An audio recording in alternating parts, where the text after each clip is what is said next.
Hey guys, AuspiciousAussie here, and welcome to episode 108 of the San Marino Challenge.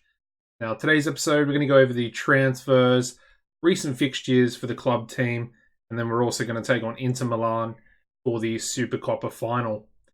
First things first, we'll go into the transfer activity. We've got a couple of days until the window closes, but there actually hasn't been much in terms of transfers.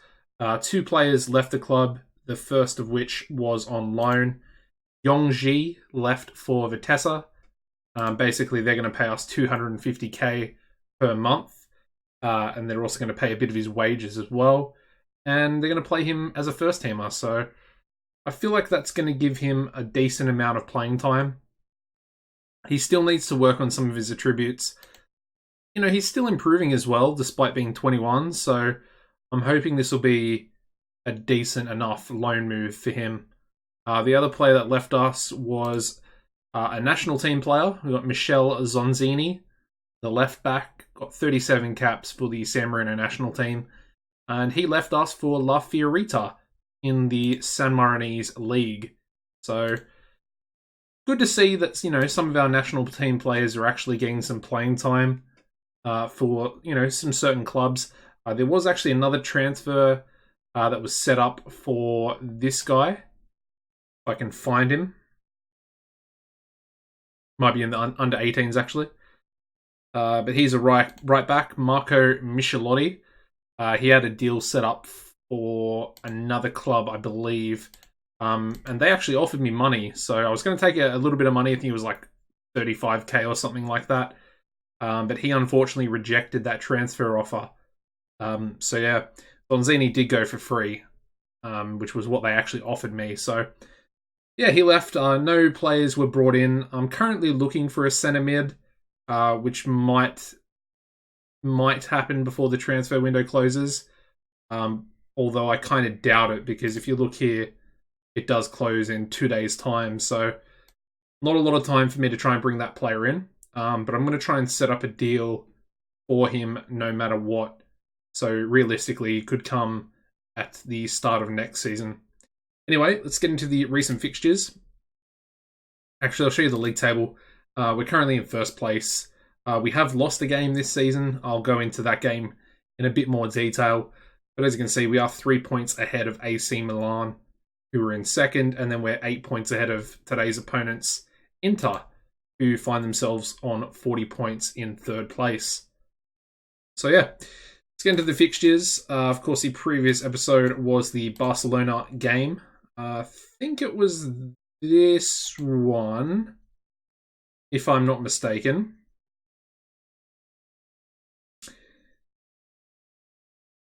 I honestly have no idea. But we'll go, I think it was the home game. I'm pretty sure it was. So we followed that with a 3-0 victory. Albani opened the scoring for us, and then we had Abu Diallo getting himself a brace. We followed that up with a 0-0 draw against Inter Milan, of course, today's opponents. We bounced back in the Champions League game against Club Bruges with a 2-0 victory. Albani opened the scoring. They then had a player sent off, and Abu Diallo once again getting himself on the score sheet.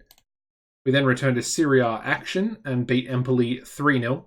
Mazzari, Cabella, and Oliver, 3 midfielders, getting our goals there. We also had former player Emil Gora sent off with a red card.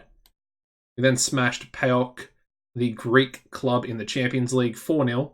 Tomato, McKinley, Brambati, and Zaffarani getting the goals. We then beat Fiorentina away 2-0. Rossin and Basilikin on the score sheet.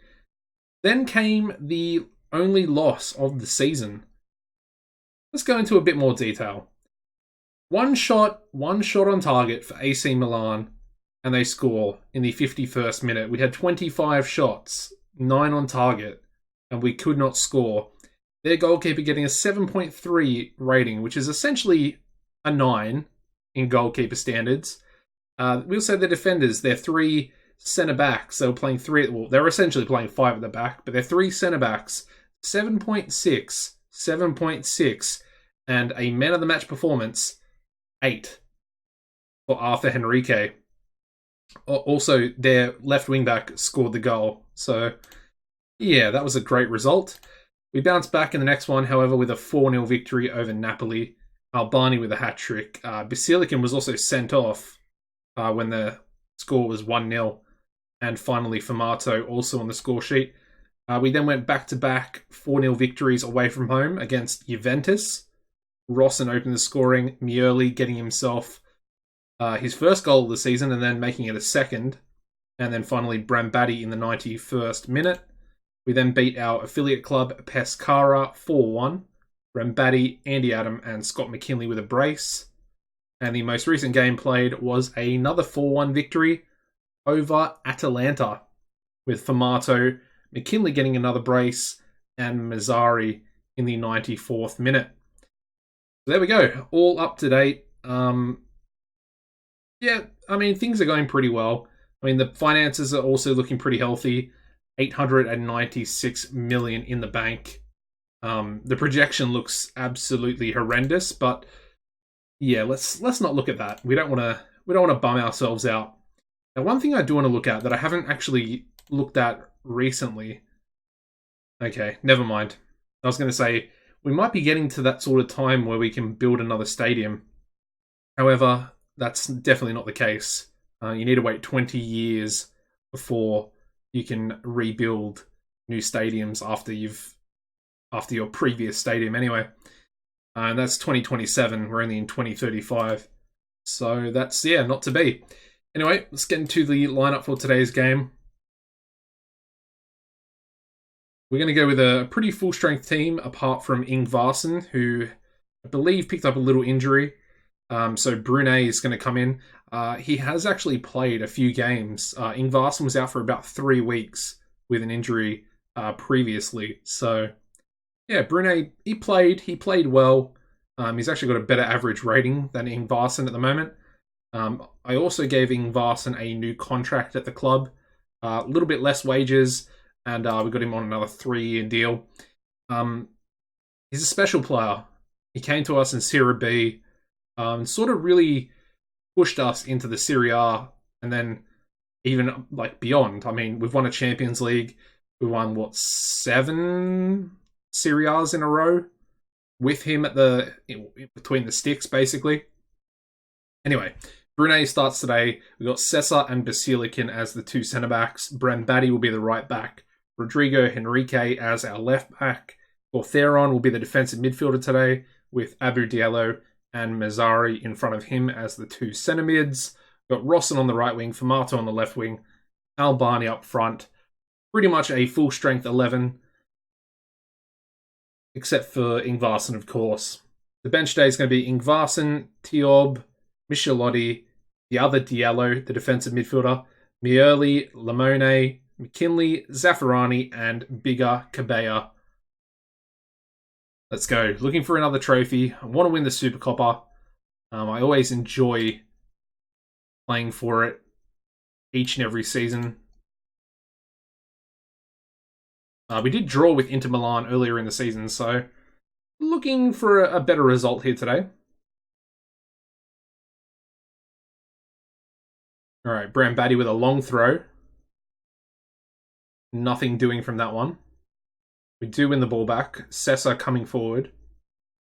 Goes for the shot. Hits I guess it hit the crossbar. It was a bit of a weird one. 3 shots, 0 on target. Sessa picking up a yellow card as well.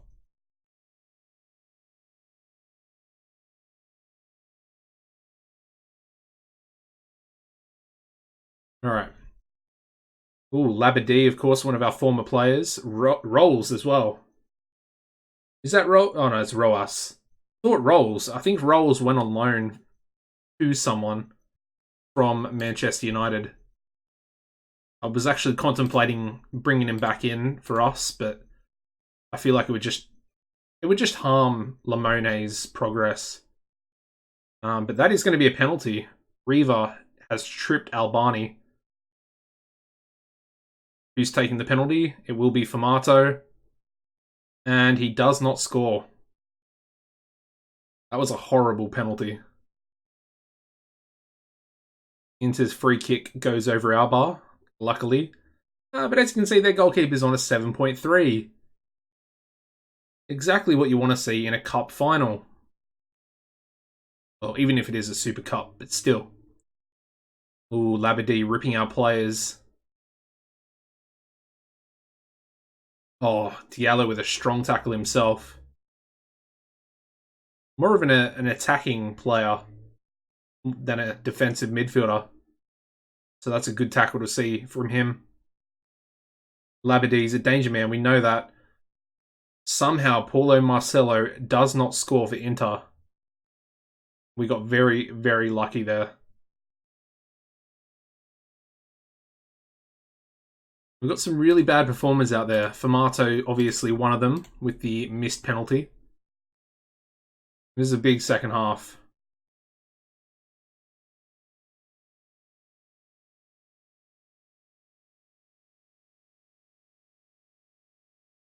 Oh, good tackle. Diallo, Albani. A big save. A very big save. Diallo. Not a great cross from him either. I mean, just look at their ratings for this match. The right back's on a 7.3, centre back 7.4. I mean, the goalkeeper's on a 7.4 as well. All right, we're gonna make some subs. I'm not happy. El Hadji Diallo can come on. And then, unfortunately, we don't have anyone that can come on for Formato. So, he's unfortunately going to have to stay out there.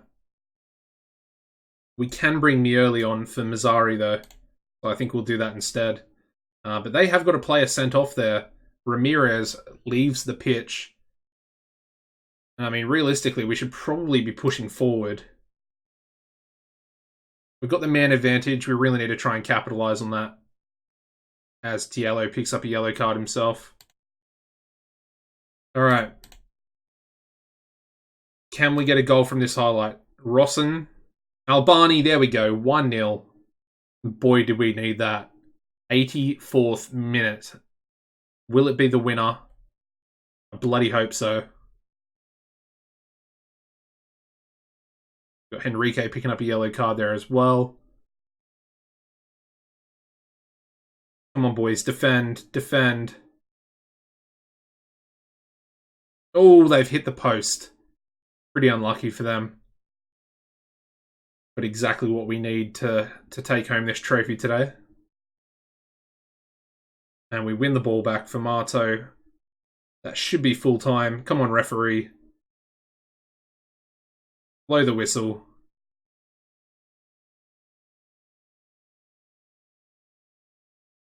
Still hasn't blown the whistle.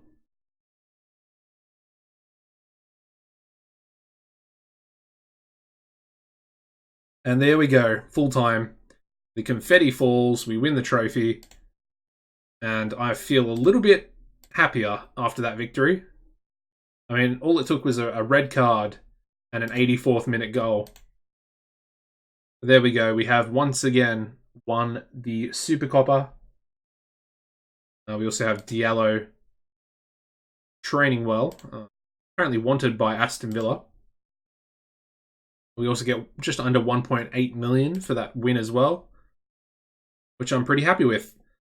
All right, that's a pretty good episode, I must say. The next episode, going to be an interesting one. I'm not sure. I think we have international fixtures coming up. We also drew Leon in the first knockout round. Probably not going to do any Champions League ties until the semi-final if we do make it. So there's that. But I'm assuming... Yeah, it's really weird. These fixtures, they seem a little bit messed up because it only goes down to Chievo, and obviously, well, Chievo's there, and there's a hell of a lot more fixtures, which is weird. One other thing I wanted to mention is, if we do go down here, we have been drawn into our qualifying group for the Euros, European Championship. As you can see, we've drawn Croatia, Gibraltar, Luxembourg, two teams that we just versed in the Nations League. And we also got Turkey and Wales. I feel like we could probably get second or third in this group. It's going to be tough, but I feel like we can beat Turkey on our best day. I feel like Wales is a bit of a toss-up. Wales have got some good players, don't get me wrong. But if you look through their squad, it's not that many that are valued too highly. Like, these guys are probably their best players.